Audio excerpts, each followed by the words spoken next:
বাদশা হারুনুর রশিদ ওনার ছেলে শাহজাদা আলেম ওলামাদের সাথে সুসম্পর্ক রাখত, সবসময় আল্লাহ ওয়ালাদের সাথে চলতো, আলেম ওলামাদের সাথে সুসম্পর্ক রাখতো, আল্লাহ ওয়ালাদের সাথে সুসম্পর্ক রাখতো। নবীজি বলেন আল মারউ মাআ মান আহাব্বা, দুনিয়াতে যার সাথে যার মুহাব্বত হাসরের ময়দানে তার সাথে তার কিয়ামত হয়ে যাবে। হে আল্লাহর গোলাম, হে যুবক, হে মুরব্বি বাবারা, তোমাদের সম্পর্ক যদি আল্লাহ ওয়ালাদের সাথে থাকে, আলেম ওলামাদের সাথে থাকে, তাহলে হাসরের ময়দানে আলেম ওলামা আল্লাহ ওয়ালার সাথে তোমার হাসর নসর হয়ে যাবে। সুবহানাল্লাহ।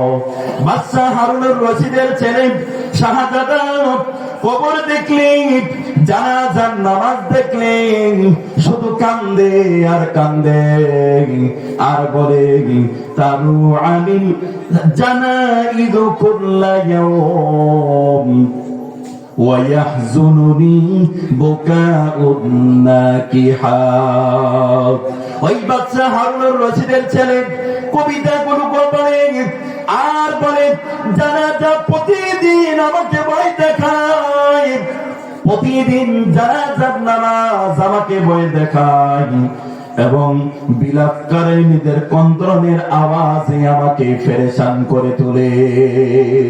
জানাজার নামাজ দেখলে আমার খুব ভয় হয় যে সবাই তো একদিন এই খাটিয়ার মধ্যে উঠবে, এই কাঁধে করে, খাটের পালঙ্গের কাঁধে করে করে সবাই কবরের দিকে যাবে। বাদশা হারুনুর রশিদের ছেলে সারাক্ষণ কবর দেখলে পেরেশানি হয়ে যায়, অথচ রাজার ছেলে বাদশার ছেলে আনন্দের অভাব নাই, আরাম মাসের অভাব নাই, টাকা পয়সার অভাব নাই, অথচ একটা সালার চট, একটা লুঙ্গি আর একটা চাদর শরীরের মধ্যে রাইখা পাগলের মতো জমিনের মধ্যে হাঁটে, রাস্তা দিয়ে হাঁটে। ওই রাজ দরবারের মধ্যে মানুষেরা বিভিন্ন দেশ থেকে লোক এসে বলে, বাদশাহ আপনার ছেলে শাহজাদা কেমন জানি পাগলের মতো চলাফেরা করে, রাজার ছেলে রাজার হালতে থাকবে, জমিদারের হালতে থাকবে, কেমন জানি পাগলের মতো রাস্তার মধ্যে চলাফেরা করে, আপনার কিন্তু মান সম্মান সব চলে যাবে। অতএব আপনার সন্তানকে ভালো করে বুঝিয়ে দেন, সে যেন সুন্দর পরিপাটি জামা কাপড় পরিধান করে সুন্দর করে চলাফেরা করে। বাদশা হারুনুর রশিদের ছেলে শাহজাদা, তার কিন্তু দুনিয়ার প্রতি কোনো লোভ নাই, বাবার সম্পদের কোনো লোভ নাই, সে কবরের চিন্তায় সাধারণ ভাবে চলাফেরা করে, আর কবরের আযাবের কথা, কবরের কথা স্মরণ করে করে কান্দে, আর মালিককে ডাকে, আর সারাক্ষণ শুধু তওবা ইস্তেগফার করে, আল্লাহর কাছে শুধু তওবা ইস্তেগফার করে, আর বলে মালিক আমি সবচেয়ে বড় গুনাহগার, আল্লাহ আমাকে মাফ করে দাও, আল্লাহ দুনিয়া চাই না, ও মালিক দুনিয়ার রাজা বাদশাহী সম্পদ কোনো কিছুই চাই না, আল্লাহ আমি তোমার নগণ্য গোলাম, আল্লাহ মেহেরবানি করে আল্লাহ তুমি আমাকে মাফ করে দাও। একদিন বাদশা হারুনুর রশিদ সন্তানকে ডাকলেন, এ সন্তান রাজ দরবারে আসো।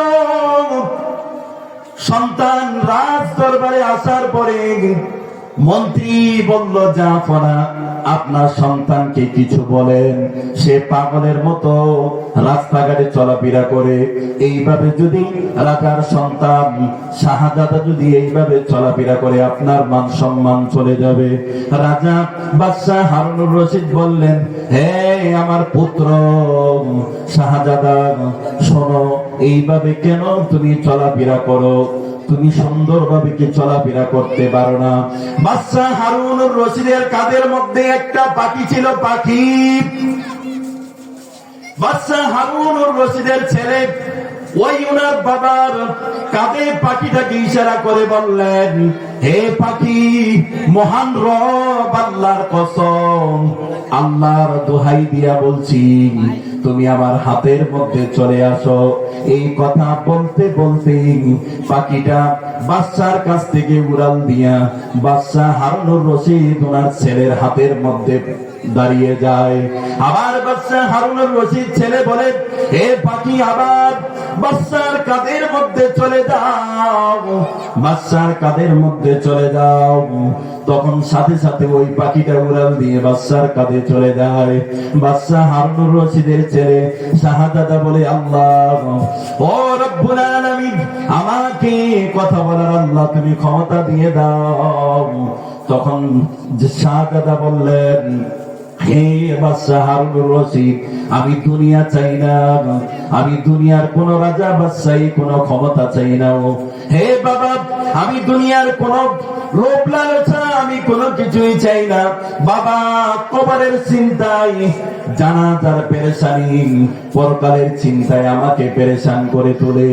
ও আব্বু, আমি এই রাজ দরবারে রাজপ্রাসাদের মধ্যে থাকবো না। বাবা, আমি চলে যাব, আমি চলে যাব, আমাকে বিদায় দিয়ে দেন। বাদশা হারুনুর রশিদের ছেলে রাজ দরবার ছেড়ে বাবা মা থেকে বিদায় নিয়ে চললেন দ্রুত গতিতে, অন্যদিকে চলে গেলেন।